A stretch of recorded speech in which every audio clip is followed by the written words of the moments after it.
Fantastične hortenzije sa svojim velikim cvjetnim glavama, sastavljenim od mnoštva cvjetića jedinstvene boje, ukras su skoro svakog dvorišta. Bilo da su posađene kao pojedinačne biljke ili u špaliru, pored staza, hortenzije plijene svojom ljepotom. Postoji više vrsta hortenzija, a za sve je zajedničko da nisu zahtjevne biljke. Bolje uspijevaju u polusjeni nego na direktnom suncu. Prvi i bitni radovi oko ovih biljaka obavljaju se upravo u ovo vrijeme, naravno ukoliko to vremenske prilike dozvoljavaju, pa ćemo sada reći zašto je potrebno orezivati hortenzije. Ukoliko želite saznati još savjeta vezano za uzgoj različitog cvijeća, voća ili povrća, zapratite naš kanal i budite u toku sa radovima. Hortenzije su inače grmolike višegodišnje cvjetnice koje mogu opstati i bez rezidbe. Mogu preživjeti, ali će njihov grm trajati manji broj godina i ljepota cvjetova neće doći do izražaja. Dimenzije grma i cvjetnih glavica uvelike ovise od kvalitete rezidbe. Rezidbom se grm rasterećuje od starih i osušenih grana, ocvalih cvjetnih glavica. Na ovaj način eliminiramo sklonište za brojne štetne organizme, smanjuje se mogućnost pojave bolesti. Orezani grmovi formiraju ljepše i kompaktnije grmove sa bujnim izdancima i listovima, što na kraju dovodi do formiranja većih i ljepših cvjetnih glavica. Sve one izmrzle izdanke kao i izdanke na kojima primijetite simptome bolesti ili oštećenja od štetnika odstranite u potpunosti. Tokom jeseni hortenzije nije potrebno orezivati. One dobro podnose zimu i štite se pokrivanjem unutrašnjosti grma lišćem. Neorezane hortenzije su zaštićenije od niskih temperatura, a neorezane grane se tokom jeseni mogu skupiti i svezati kako bi bile što kompaktnije. Ovako pripremljen grm je spreman za prezimljavanje. Hortenzije koje se orežu u jesenskom periodu daju manje cvjetova tokom narednog ljeta, a formirani cvjetovi su manjih dimenzija. Pravo vrijeme za rezidbu hortenzija je proljeće. Ukoliko niste sigurni što treba napraviti, uklonite one osušene cvjetove i grane, odnosno napravite sanitarnu rezidbu. Kao što vidite, vrlo lako se mogu razaznati grane koje su stare i suhe i njih je potrebno ukloniti prve, kako bi mogli procijeniti što dalje napraviti. Na dosta grana se primijete maleni pupovi pa čak i listovi, te takve grane možemo ostaviti. No, ipak ne želimo ostaviti previše gust grm, tako da slobodno možete ukloniti i neke od njih.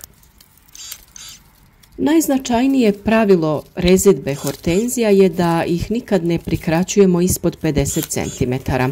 Hortenzije se mogu prikratiti jače ukoliko želite potaknuti vegetativni rast grma.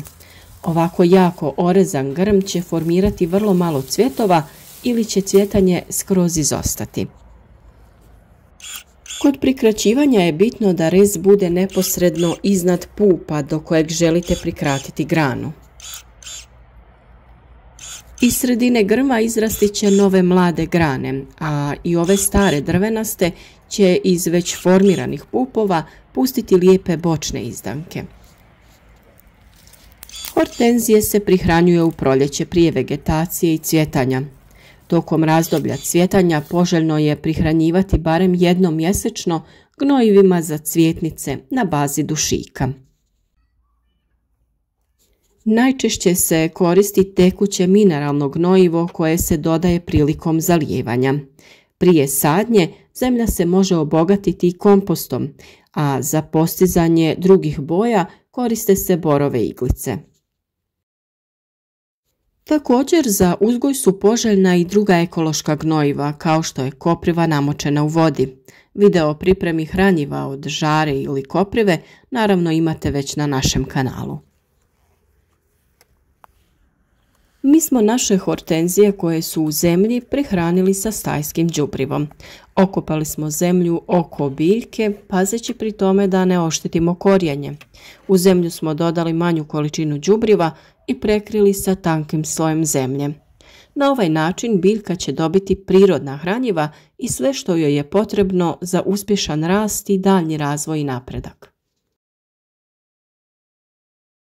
Na isti način smo orezali naše hortenzije koje se nalaze u teglama ili posudama i koje preko zime unosimo u zaštićen prostor. Postupak je potpuno jednak. Uklonili smo sve suhe grane i prorijedili malo unutrašnjosti i količinu grana, te smo pokratili one koje su bile previše dugačke, to jest skratili ih na 50 cm. Za njihovu prihranu smo koristili peletirano hranjivo za biljke koje ima sve potrebne nutrijente za poticanje ključnog razvoja. Ovaj put smo koristili organsko hranjivo u obliku mikropeleta. Koristi se kao početno hranjivo prilikom pripreme zemljišta. 67% ovog hranjiva čine organske materije.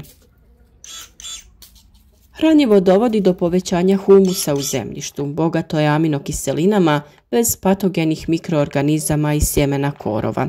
Povećava vlažnost zemljišta, smanjuje eroziju i povećava mikrobiološku aktivnost. Na tržištu postoje različiti pripravci koji se mogu koristiti tokom zalijevanja, a koji su namijenjeni upravo za hortenzije. Takva tekuća ili peletirana prihrana trebala bi biti dostupna u svim bolje opremljenim agrocentrima i poljoprivrednim apotekama. Diljem parkova, vrtova i vrtnih centara počelo je cvjetati mnogima omiljeno ljetno cvijeće hortenzije u najljepšim nijansama pastelnih ružičastih, plavih i bijelih tonova.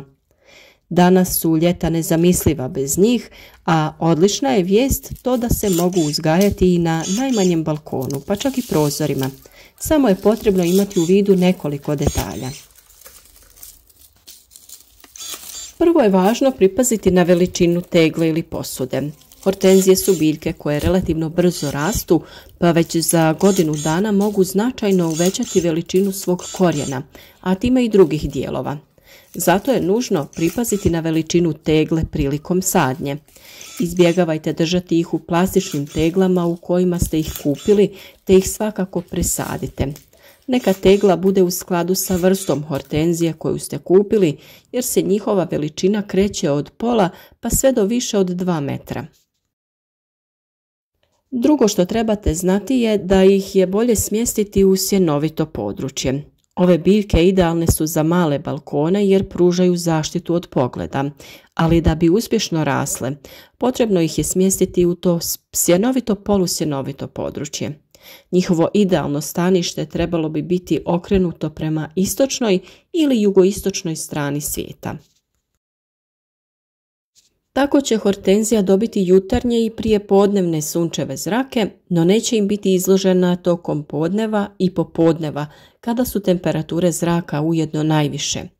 Svakako nastojte izbjeći njihovo postavljanje na balkone koji su okrenuti jugu i zapadu.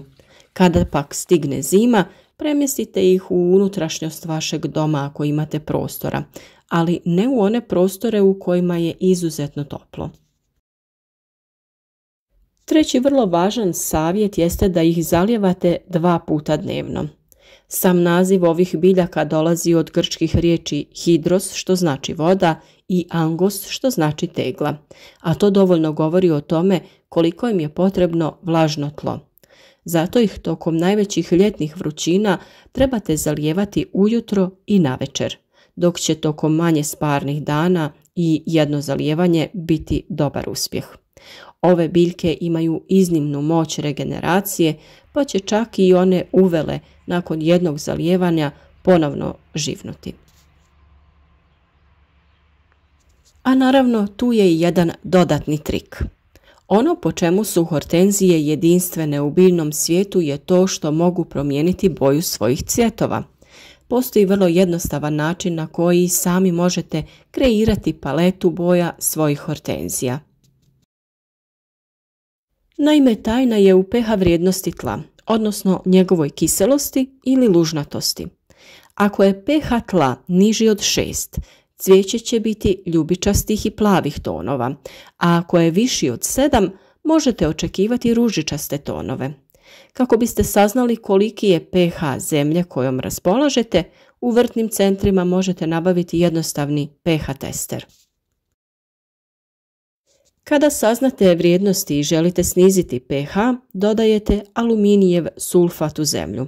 A ako želite povisiti pH, postignite ga sa vapnencem u prahu.